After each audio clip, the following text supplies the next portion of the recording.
जब भी हम हरमाइनी ग्रेंजर के बारे में सोचते हैं तो एक ही इमेज दिमाग में आती है। हॉगवर्ट्स की सबसे इंटेलिजेंट स्टूडेंट जो हमेशा रूल्स को फॉलो करती है और अपनी फ्रेंड्स की हेल्प करने के लिए हमेशा तैयार भी रहती है। लेकिन अगर आपने हैरी पॉटर की बुक्स को ध्यान से पढ़ा हो तो आपको पता होगा कि हरमाइनी का कैरेक्टर उतना सिंपल नहीं है जितना हमको फिल्मों में दिखाया गया है। बुक्स में कई ऐसे मोमेंट्स आते हैं जहां हरमाइनी ने काफ़ी रूथलेस और मॉरली ग्रे डिसीजन लिए हैं। और इंटरेस्टिंग बात तो ये है कि इनमें से बहुत से मोमेंट्स को मूवी में या तो चेंज कर दिया गया या फिर मूवीज में से कम्प्लीटली रिमूव कर दिया गया। तो चलिए देखते हैं हरमाइनी ग्रेंजर की वो साइड्स को जो अक्सर लोग नोटिस नहीं कर पाते। ये बात शुरू होती है तब जब हरमाइनी को पता चलता है कि हॉगवर्ट्स में काम करने वाले हाउस एल्व्स असल में अनपेड सर्वेंट्स हैं, मतलब जिनको काम करने के बदले कोई सैलरी नहीं मिलती। इस बात से हरमाइनी ग्रेंजर इतनी डिस्टर्ब हो जाती है कि वो एक ऑर्गेनाइजेशन बनाती है SPEW नाम से।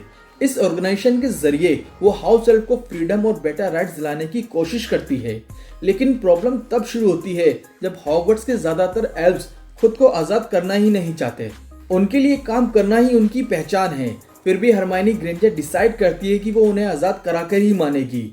इसके लिए वो ग्रिफिंडोर कॉमन रूम में कपड़े हाइड करना शुरू कर देती है, क्योंकि हैरी पॉटर यूनिवर्स में रूल्स ये हैं कि अगर कोई जादूगर हाउस एल्फ को कोई कपड़ा देता है तो वो ऑटोमेटिकली फ्री हो जाता है। हरमाइनी का प्लान ये था कि जब हाउस एल्फ्स कॉमन रूम को क्लीन करेंगे और जब उन्हें कपड़े मिलेंगे तो वो ऑटोमेटिकली फ्री हो जाएंगे। लेकिन इसका रिजल्ट उल्टा हो जाता है। एल्फ्स को हरमाइनी का बिहेवियर इंसल्टिंग करने वाला लगता है और वो ग्रिफिंडोर कॉमन रूम को क्लीन करना ही बंद कर देते हैं। सिर्फ अकेला डॉबी ही वहाँ काम करता रहता है। ये मूवमेंट दिखाता है कि हरमाइनी का इंटेंशन अच्छा था, लेकिन उसने हाउस एल्फ की चॉइस को इग्नोर कर दिया। अब आते हैं एक और कंट्रोवर्शियल मूवमेंट पर। जब हॉगवर्ट्स में डॉलर्स अम्ब्रिज का कंट्रोल बढ़ रहा था तो हैरी पॉटर, हरमाइनी ग्रेंजर और रॉन वीजली ने सीक्रेटली डम्बलडोर्स आर्मी को स्टार्ट किया।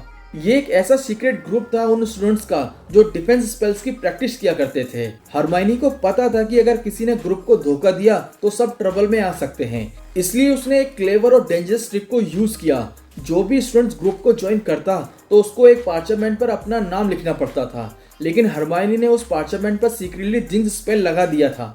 और जब मैरिटा एजकॉम ने अम्ब्रिज को सीक्रेट बता दिया तो तुरंत उसके फेस पर पेनफुल बॉल्स निकल आए। ये बॉल्स मिलाकर एक वर्ड बना रहे थे, स्निच।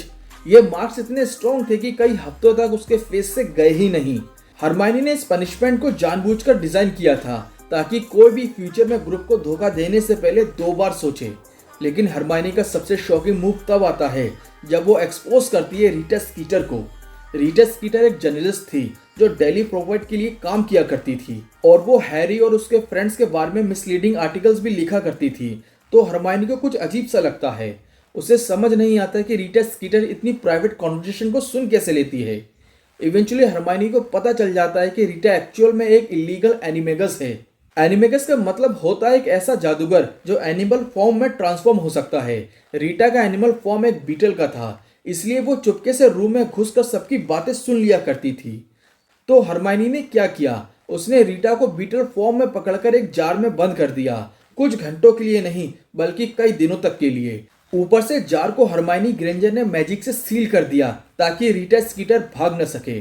और फिर उसने रीटा को ब्लैकमेल किया, अगर उसने फिर से झूठे आर्टिकल्स लिखे तो हरमाइनी मिनिस्ट्री को बता देगी कि वो एक अनरजिस्टर्ड एनिमेगस है। ये मूवमेंट्स दिखाता है कि हरमाइनी ग्रेंजर सिर्फ एक परफेक्ट विज़र्ड नहीं थी, बल्कि वो इंटेलिजेंट भी थी और रिस्क लेना भी जानती थी। लेकिन कभी कभी अपने गोल्स को अचीव करने के लिए एक्सट्रीम मेथड भी यूज किया करती थी। और शायद इसी कॉम्प्लेक्सिटी की वजह से हरमाइनी एक रियलिस्टिक कैरेक्टर लगती है। इसलिए बुक्स में हरमाइनी का कैरेक्टर काफी ज्यादा लेयर्ड है और मॉरली कॉम्प्लेक्स है दोस्तों। कभी वो जस्टिस के लिए फाइट करती है तो कभी अपनी इंटेलिजेंस का यूज करके लोगों को पनिश भी किया करती है। शायद इसी वजह से ये मूवमेंट्स मूवी से बिल्कुल कट कर दिए गए, क्योंकि अगर ये सब स्क्रीन पर दिखाया जाता तो हरमाइनी की इमेज बिल्कुल डिफरेंट होती। अब सवाल तुमसे है, क्या हरमाइनी का ये बिहेवियर जस्टिस था या क्रूरल्टी? कमेंट सेक्शन में जरूर बताना। और अगर तुम भी हैरी पॉटर सीरीज की हिडन डिटेल्स और डीप एनालाइज देखना चाहते हो तो इस चैनल को सब्सक्राइब करना नहीं भूलना। मिलता हूँ अगले वीडियो में। Till then bye.